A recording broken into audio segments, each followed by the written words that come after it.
Magic Hourglass is about two best friends, Arn Fredrickson and Ed Brooks, who visit an antique shop in hopes to find Arn's mom a birthday present. They come across this hourglass, and unbeknownst to them, it's ensorcelled, and they invoke this magic spell, and they're transported through time and end up in Sherwood Forest. There they meet Robin Hood, Little John, Friar Tuck, and have to save them from the Sheriff of Nottingham before he can execute them. And then after that, they're transported back through time to the present day. This is a good sign. Arn is more the voice of reason in this story, whereas Ed is really enjoying this kind of fantasy world. Arn is kind of tossed into it. He is, his reality is, you know, he's in law school and he's looking for a gift for his mother, and the next thing he knows he's in this fantasy world with Robin Hood and Little John. So Arn's main goal is to get out of it and to get back to home, whereas Ed is kind of, this is Ed's dream come true.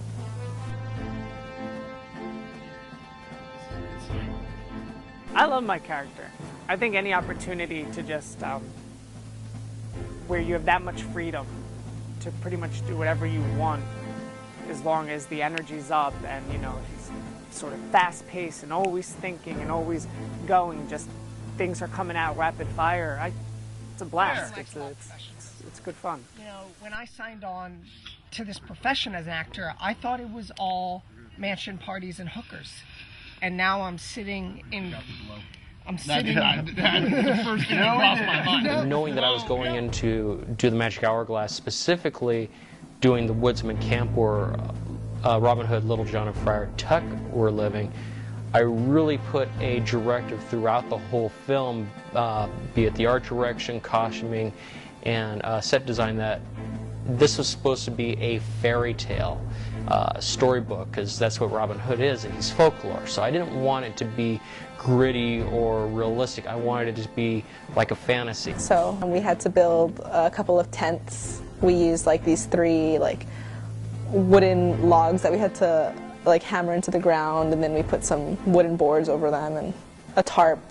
And we also had to tie some rope to some trees to make the clothesline.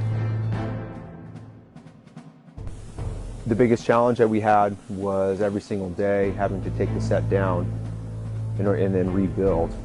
So that to keep the consistency and stuff in the film probably posed the biggest challenge that we had. Living out in that area, I know that Poison Oak is all around the area, and he had, you know, the script, people were lying in the ground, people were running through bushes and everything, and I pretty much guaranteed Bob, I said, you know, somebody is going to get Poison Oak on this shoot. I got Poison Oak. That's my problem. And somehow I got in this costume. The only place I got Poison Oak was on my neck. How, I don't know. I don't like that.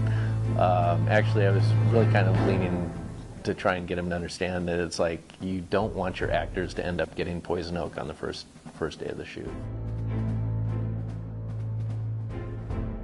For the nighttime scene, we actually shot at night, and we had a campfire scene, and we basically put in some 2,000 watt lights from the back and the sides with blue gel on them to create sort of a fake moonlight effect. And then we also from camera put in some blue moonlight fill from soft boxes with blue gel on them.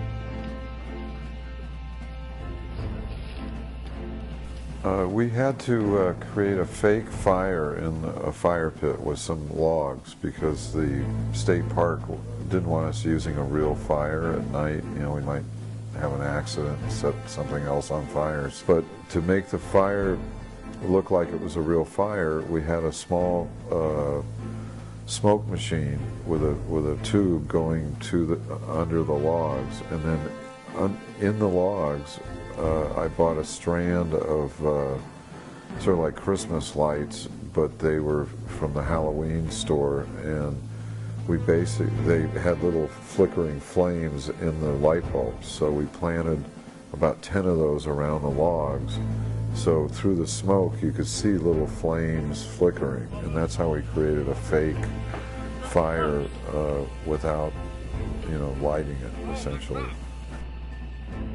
Delicious. Orange. You have to taste it. You do. And cut. That is awful. I almost lost it. I almost lost it into the first bite, but... As far as the daytime shooting, the only problem that we really had there was fighting the light. Because the locations that we had the sun coming through the trees that were all over the place. We would be running into situations where our primary spot was in full sun, and 10 minutes later our primary spot was in shade, followed by 2 minutes later it was in full sun. So we were always battling the sun at that point.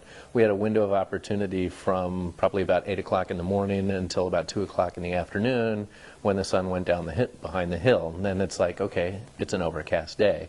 So, I mean, we were constantly battling the sun on the day shoot. During the day, on our exterior day, we were trying to match in the mornings an overcast look. So we had up a parachute stretched across some trees and a big 12 by 12 silk standing all the way up on frame. And the wind came up and blew down the 12 by 12 silk. It was pretty crazy. Down went the 12 by 12. Now, I didn't realize it when it first went down that it actually bent the C-stand. It broke one of them and actually bent the other ones. And if you know what a C-stand is and how sturdy they are, you'd be surprised that it's like that bent. But sure enough, it did.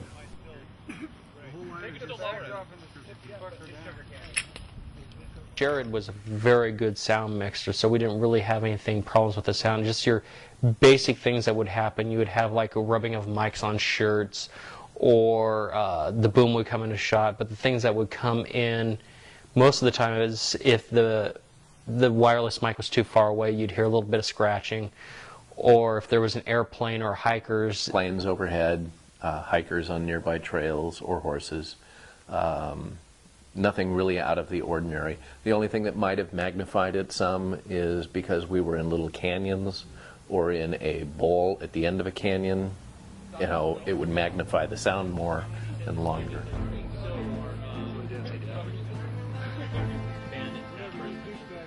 We wanted to add some action sequences into this. We thought it was appropriate, and the idea was with Robin Hood having to fight multiple guards. I don't know if you can tell, I am not a big dude, and all of the guards are like stout, jacked up guys, and it's awesome because I get to, He elbows me down and then goes on to the next guy. Then once I start getting up, I eventually get taken out by a giant log. We figure out eventually that, because I'm so buff, that I can just pick the log up and use that like my quarterstaff here and take care of business.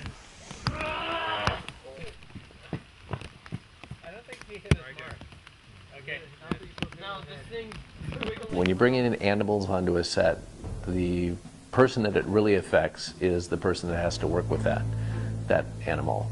First of all, I'm not entirely convinced that that was a horse, because that thing was ginormous. That's how big it was. It was just this gargantuan beast. But Scotty handled it. He tamed it. He got that thing in check. Scotty is a jack of all trades, and that horse was a lucky horse that day. It was awesome riding the horse. Murphy was a 1,700-pound Shire, and it was just incredible being on an animal that size and having control over it. Until the day that we were filming, he tried to buck me off, so we stepped aside, had a little heart-to-heart. He was cool. I was like, man, I know you're antsy, I know you've been waiting around all day, but it's time we get our shit together and start, we gotta film. And he was like, hey, he said yes. And his trainer, Marsha, helped out a lot, and she couldn't be any more accommodating and gave me like 3 weeks worth of lessons, so it was a great experience.